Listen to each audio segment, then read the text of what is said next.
మీ మోకాల నొప్పులకు ఎటువంటి సర్జరీ లేకుండా ఎపియాన్ పెయిన్ క్లినిక్ అందిస్తున్న అత్యాధునిక చికిత్స. Welcome to our channel. ఈరోజు మనతో పాటు ఉన్నారండి senior gynaecologist Vellanki Janaki ma'am. ఈరోజు జానకి మ్యామ్ అంతా ఎందుకున్నారంటే ఈ మధ్యకాలం మనం చూస్తున్నాం చాలా మందిలో నరాల బలహీనత ఉందంటే విటమిన్ B12 లోపం ఉందని చెప్పి చాలామంది చెప్తుంటారు. అసలు నరాల బలహీనతకి విటమిన్ B12కి సంబంధం ఏంటి? అసలు విటమిన్ B12 మనలో తగ్గితే నెర్వ్ వీక్నెస్ వస్తుందా? ఈ విషయాలన్నీ మేడం ద్వారానే తెలుసుకుందాం. నమస్తే మ్యామ్. నమస్తే అండి మేడం, చాలా మందిలో నరాల బలహీనత ప్రాబ్లం వస్తుంది. ఈ ప్రాబ్లం వస్తే షూర్గా విటమిన్ B12 తగ్గింది అని చెప్పేసి చాలామంది చెప్తూ ఉంటారు. సో దానికి సంబంధం ఏమైనా ఉందా? మంచి ప్రశ్న అండి ఇది. నేను కూడా దీని గురించి కొంత అవగాహన పెంచుకోవడానికి కొన్ని బాగా డెప్త్ స్టడీ కొంచెం చేశానండి. నేను దానిలో కొన్ని విషయాలు మీతో షేర్ చేసుకోవాలనుకుంటున్నా. ఒక బ్రహ్మాండమైన ఒక ఎమైనో యాసిడ్ ఉంది, దాని పేరు మిథియోనిన్ అనేది ఒక ఎసెన్షియల్ ఎమైనో యాసిడ్. దాని నుంచి ఏమొస్తుందంటే హోమోసిస్టీన్ వస్తుంది. మీరు వినే ఉంటారు, oxidative stress, DNA damage, cancer, Alzheimer, అసలు ఏమైపోయినా ఎక్కడికి పోయినా మనకి ఏం చెప్తారండి? ఆక్సిడేటివ్ స్ట్రెస్ అని చెప్తారు. అసలు ఇట్లన్నిటికి ఏమిటి సంబంధం అని మనం తెలుసుకుంటే, ఈ మిథియోనిన్ నుంచి హోమోసిస్టీన్ నుంచి వచ్చింది. హోమోసిస్టీన్ నుంచి మీకు 3 రకాలైన విటమిన్లు ప్రాసెస్ అవుతాయి. ఒకటి folic acid, B6, B12. Okay ma'am. So అందుకనే మనకి నాన్ వెజిటేరియన్స్కి ఏ గొడవ లేదు. B12 వాళ్ళకి విరివిగా దొరుకుతుంది. లివరు, మీటు, ఎగ్, మిల్క్ వీటిలన్నిట్లో చాలా బాగుంది. ఈ వేగన్స్ వెజిటేరియన్స్కి చాలా కష్టం. అందుకని ఫుడ్ని ఫోర్టిఫై చేస్తున్నారు, అది కూడా వేగన్ ఫుడ్స్ నుంచే. Okay ma'am. ఇది వెజిటేరియన్స్కి ఎక్కడి నుంచి వస్తుంది అనేది కూడా కొంచెం ఇంపార్టెంట్ అండి. ఏంటంటే వేగన్స్ అని కొంతమంది కనీసం డైరీ ప్రోడక్ట్స్ కూడా తీసుకోవట్లేదు, ఎగ్ తీసుకోవట్లేదు. అట్లాంటి వాళ్ళకి వాళ్ళు తినే వెజిటబుల్స్ నుంచి ఎక్కడి నుంచి వస్తుంది అనేది కూడా మనం చూసుకుంటూ ఉండాలి. మెయిన్గా ఆల్మండ్ మిల్క్ అని డెవలప్ చేశారు. ఏం లేదు, నానబెట్టి దాన్ని తొక్క తీసేసి దాన్ని క్రష్ చేసేస్తే ఆల్మండ్స్ నుంచి వచ్చే మిల్క్ అనమాట. వాటి నుంచి కూడా వెజిటేరియన్ ఉంది. కాకపోతే ఇక్కడ మనం కొన్ని తెలుసుకోవాల్సిన ఎసెన్షియల్స్ ఉన్నాయండి. దానిలో ఏంటంటే అధికం అయిపోయింది అనుకోండి ఏదైనా, చాలా మంచిది కదా అని ఎక్కువగా తీసేసుకున్నారనుకోండి, అది చాలా ప్రమాదం. దీన్ని హోమోసిస్టినీమియా అంటారు. ఎక్కువైపోతే యూరిన్లోంచి కూడా వచ్చేస్తుంది ఇది. ఎందుకంటే వాటర్ సాల్యుబుల్ బేస్డ్ ఇవన్నీ. B6, ఫోలేటు, తర్వాత లేకపోతే B12 అనేవి వాటర్ సాల్యుబుల్ వైటమిన్స్. కానీ ఎక్సెస్ అయినందువల్ల కొన్ని ప్రాబ్లమ్స్ వస్తాయి. ఒకటి మతిమరుపు, కొంచెం మర్చిపోతూ ఉంటారు. మీరే అంటూ ఉంటారు కదా, ఒక్కొక్కసారి ఈరోజు నేను మటన్ బిర్యానీ తిన్నాను, డల్గా ఉంది మేడం అంటుంటారు కదా. అట్లా కొంచెం ఒక్కొక్కసారి నాన్ వెజిటేరియన్స్లో ఈ చిన్న మైండ్ కొద్దిగా తగ్గింది, ఆ పేస్ అనడానికి కొన్ని రీజన్స్ ఉన్నాయి. అవి మనం స్టడీ చేసి బయోకెమిస్ట్రీని బాగా గట్టిగా డెప్త్ స్టడీ చేస్తే అర్థమవుతూ ఉంటాయి. ఒకటి డిమెన్షియా, 2 కొంచెం పెద్దవాళ్ళలో మీరు గమనించి ఉంటారు, ఆల్జీమర్స్ డిసీజ్ అంటారు, విన్నారా?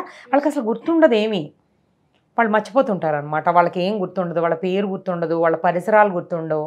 సో ఇవన్నీ ఉంటాయి, స్లో ప్రాసెస్ అయిపోతుంటుంది. ఆ తర్వాత నరాల బలహీనత, మీరు ఇందాక అడిగారు కదా B12కి దీనికి లింక్ ఏంటని.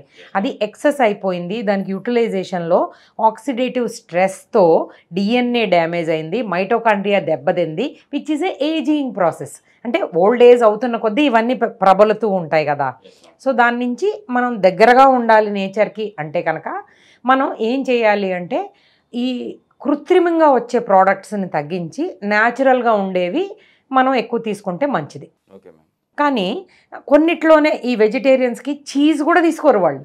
ఈ వేగన్స్ అనేవాళ్ళు వెజిటేరియన్స్ తీసుకుంటారు, వాళ్ళకి చీజ్ మంచిదే, చీజు నట్స్ మంచివే. కానీ పూర్తిగా వేగన్స్కి ఆల్మండ్స్ అవి కూడా కొన్నే తీసుకోవాలి. ఒక 6 ఆల్మండ్సే డైటరీ న్యూట్రియంట్ రిక్వైర్మెంట్, అంతకన్నా ఎక్కువ తీసుకోకూడదు. అలా ప్రతిదానికి కూడా ఈ B12 అనేది లింక్ అయి ఉందన్నమాట. దానిలో మనకి తెలిసిన విషయమే ఇంట్రిన్సిక్ ఫ్యాక్టర్ అని ఒకటి ఉంటుంది. అది ఉంటే కానీ మనం తీసుకున్న B12 లోపలికి అబ్జార్బ్ కాదు.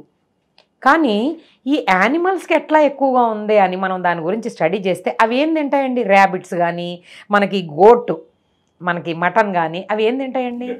గడ్డి, ఆకులు, అలమలు, వాటి నుంచే ఎక్కువగా వస్తాయి ఫోలిక్ యాసిడ్ ఇదంతా. అవి కేవలం అవే తింటాయి, కానీ అవన్నీ వాటిల్ని స్టోర్ చేస్తాయి. అది స్టోర్ చేసింది మనిషి తినటం వల్ల కొంచెం అధిక మోతాదుల్లో వస్తుంది. దాన్ని మనం తగ్గించుకోగలగాలన్నమాట. ఈ గ్రీన్ లీఫీ వెజిటబుల్స్ ఆకుల్లో నుంచి, తర్వాత మిగతా నేను చెప్పిన ఆల్మండ్స్ ఇట్లా నట్స్లో నుంచి, ప్రొద్దుతిరుగుడు వీటిలన్నింటిలో కూడా కొంత ఫోలిక్ యాసిడ్ అనేది దొరుకుతుందండి. ఇవి మనకి సరిపోతాయి, మరీ అధికంగా తీసుకోవాల్సిన అవసరం అయితే లేదండి. వీటి వల్ల మనకి మెయిన్గా బెనిఫిట్స్ ఎక్కువగా ఉండడం వల్ల తగు మాత్రంలోనే తీసుకోవాలి. అధికంగా తీసుకుంటే ఈ ఆక్సిడేటివ్ డ్యామేజ్ ఎప్పుడైతే ఎక్కువైందో అది క్యాన్సర్కి కారకం.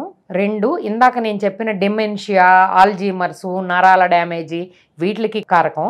3వది కార్టిలేజ్కి కూడా ఇదే కారకం.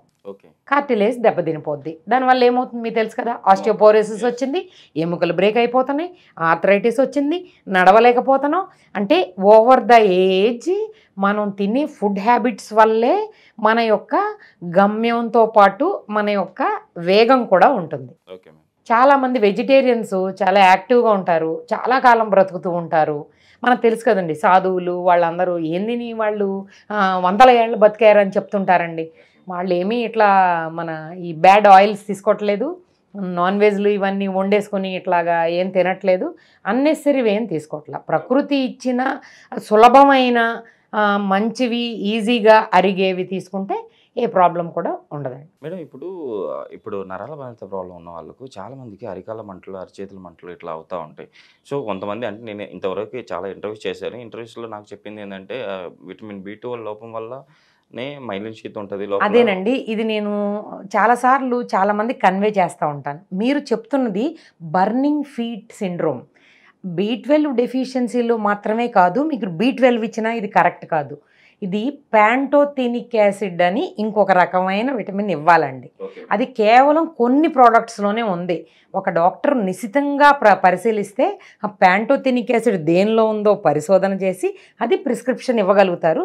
ఆ బర్నింగ్ ఫీట్ సిండ్రోమ్ అనేది తగ్గుతుందండి. కానీ మీరు చెప్పినట్టు B12 లోపంలో, షుగర్ పేషెంట్స్లో, ఏజ్ పెద్దవైన వాళ్ళల్లో కూడా ఆ అరికాళ్ళ మంటలు అనేవి వస్తూ ఉంటాయి. కొబ్బరి నూనె రాస్తూ ఉంటారు. అది ఎందుకంటే దానిలోంచి ఫ్యాటీ యాసిడ్స్ వస్తుంటాయి. ఎసెన్షియల్ ఫ్యాటీ యాసిడ్స్ కొంతవరకు నయం అవుతూ ఉంటుంది కొబ్బరి నూనె నుంచి. కానీ నేను చెప్పిన ఈ ప్యాంటోథెనిక్ యాసిడ్ అనేది ఏ మందుల్లో ఉందో తెలుసుకోండి. అది వాడడం వల్ల ఒక డాక్టర్ పర్యవేక్షణలో ఖచ్చితంగా బాగవుతుంది. Okay ma'am. నిజంగా మేడం, ఈరోజు అయితే నరాల బలహీనత ప్రాబ్లంకి విటమిన్ B12 లోపం కారణమా అని చెప్పేసి మన టాపిక్ని అసలు చాలా చక్కగా వివరించారు. మన ప్రేక్షకులకు కూడా అసలు మనకి ఎందుకు వస్తుంది ఈ ప్రాబ్లం అని చెప్పేసి వాళ్ళు కూడా గమనిస్తూ ఉన్నారు. కంపల్సరీ మన ప్రేక్షకులు దీన్ని గమనించి వాళ్ళ ప్రాబ్లం నుంచి బయటపడతారని చెప్పి ఆశిద్దాం. సో ఈరోజు మన ప్రేక్షకుల కోసం ఇంత మంచి ఇన్ఫర్మేషన్ ఇచ్చినందుకు థ్యాంక్ యూ మ్యామ్.